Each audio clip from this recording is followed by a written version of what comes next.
Patriots and Bills, next game that we're hitting here. Buffalo wins this one 24-21. A lot closer than I think people thought that it was going to be. Top 5 graded Buffalo Bills here in this one. Edge rusher Von Miller an 83.0. Defensive tackle Ed Oliver an 81.7. Offensive tackle Deion Dawkins a 78.2. Cornerback Teron Johnson with a 71.8. And then cornerback Christian Benford a 71.6. Josh Allen in this one a 68.2. And then on New England side, safety Marte Mapu with a 83.8.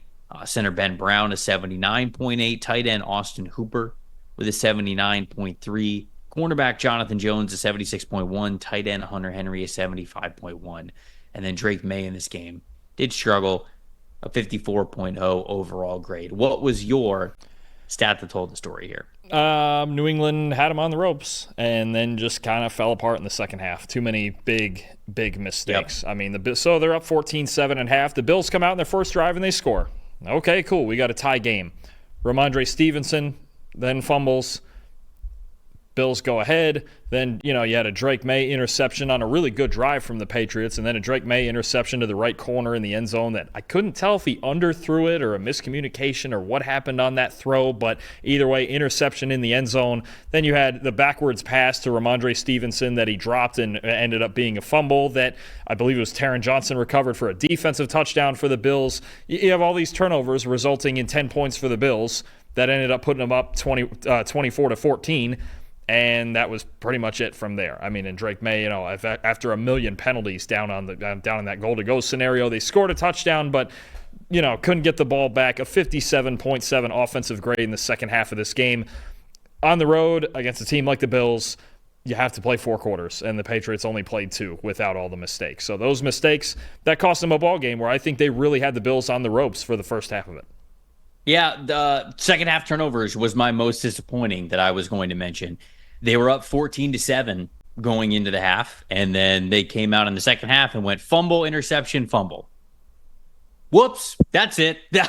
You're playing the Buffalo Bills. I mean, you can't expect for something like that to happen, especially when one of those fumbles is a backwards pass that the Buffalo Bills then pick up at, the 1-yard line? I think they picked it up at the 1. Scored on the goal line, actually scored on that play. So they scored on that play. So, I mean, it was just, you can't be giving the Bills those kind of advantages. You knew they were going to come back, and even though they barely win the football game, the second half turnovers are a big reason why. Stat that told the story for me that I really loved, the Bills' resilience in the run game. We just talked about how Ryan Grubb, the offensive coordinator of the Seattle Seahawks, it feels like he does not have enough designed runs just overall in his game plan, whether it's a close game or not. I love the fact that Joe Brady, the offensive coordinator for the Buffalo Bills, continued to run the football, knowing that is what they needed to stay balanced and stay correct on the offensive side of things, even when they were down 7-14-0. You were down 2 scores, it's at home, and they went, all right, calm down, everybody breathe. Let's get back to Buffalo Bills football. We know we can win this game. They did not sit here and go, oh, we've got an MVP caliber quarterback. Let's just put the ball in his hands and let's completely abandon the run game. That is not what they did. And at the end of the day, the stat book was very favorable for them when it came to their rushing attack. Obviously, James Cook's numbers looks the best because he had the 48-yard run, but 11 carries and 100 yards and 9.1 average for James Cook. But again, when you don't abandon the run, you give yourself the opportunity for your explosive runners to make explosive runs in the game. And I think that is just, again, that is more evidence to why I love the Buffalo Bills doing what they were doing. Josh Allen in this game had 6 design carries for 30 yards. Ty Johnson had 6 carries for 30 yards. Both of them 5.0 yards per carry average. A little bit of a struggle for Ray Davis, just 12 yards on 5 carries. But still, the philosophy was the same. They did not abandon the run game. They did not become one-dimensional. They did not fold to probably what the Patriots wanted them to be. And instead they said, no,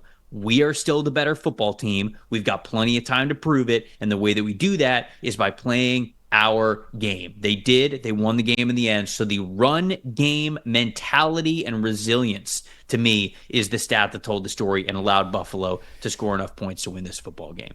Who is your most impressive here in this one? Yeah, I think it's really impressive, just to jump on that real quick, that they can kind of beat you left-handed a little bit. They can turn around and beat you any style they want. It's not just, you mentioned it. I think you're absolutely right, asking Josh Allen to do more. But if you're going to stick with that run game, Well, you have an offensive line play like this, and I think you saw Deion Dawkins in that top 5, but 4 of their 5 starters graded above a 70 in this game. They only allowed 4 pressures in pass protection, so even though they were struggling to throw the ball a little bit, at least Josh Allen wasn't getting hit all day, and it was just, okay, the Patriots covered well. That's fine. It is what it is.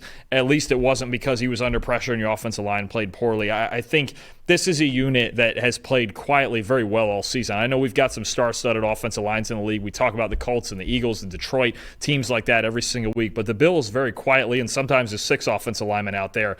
They've played well all season, and I think the fact that, like you mentioned with the entire offense, but the fact that the offensive line can turn around and flip like this, they can play a running game like this or in the snow against San Fran, they can pass protect well. They got a little bit of everything up front too that just makes it work. It's a tough unit, and one I think sometimes that doesn't get enough credit.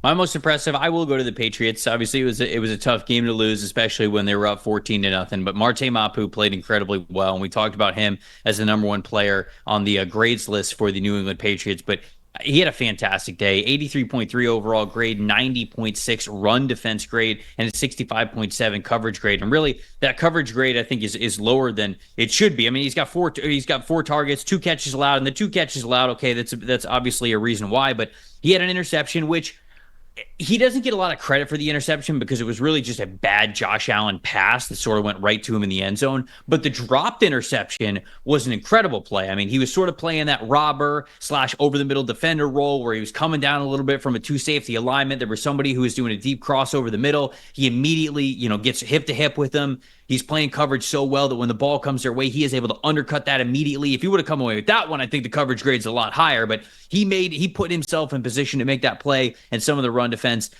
stops as well that he had in this one. Marte Mapu, I thought, was fantastic and one of the better players on the field for either team. I already said that my most disappointing was the Pats' second half turnovers. Did you have another most disappointing that you wanted to talk about here before we moved on? Yeah, I'm just still this game did nothing to quell my concerns on the Bills linebackers. Matt Milano was inactive. Terrell Bernard played a decent game, but Balen Spector, first playing in Milano's place, 27.7 overall grade before he left with an injury. Dorian Williams came in the rest of the game and played to a 42.2. If they don't get a healthy, effective version of Milano back for the playoffs, I'm very worried, especially when it comes to playing the Chiefs or the Ravens.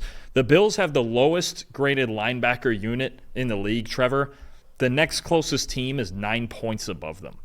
It's just, is the interior is also inconsistent on their D-line, but this linebacker, I'm so scared if they have to play the Ravens. Because we've already seen it once, right? When Derrick Henry just ran through them like it was nothing.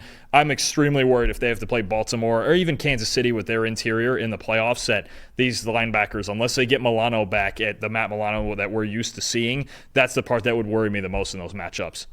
Definitely need him. They definitely need his presence. He is a Super Bowl caliber type of a player for you in the middle of that defense. And when you don't have that type of a player, it gets a lot more difficult to hoist that Lombardi trophy. There's no doubt about it. Thanks for watching, everybody. Make sure you like and subscribe the video. And if you don't have a PFF Plus subscription, you can get one to see all the premium stats that we talked about here on the show, plus the expert betting and fantasy advice over at subscribe.pff.com. The description is also right below, so if you are not a PFF Plus subscriber, you can become one today.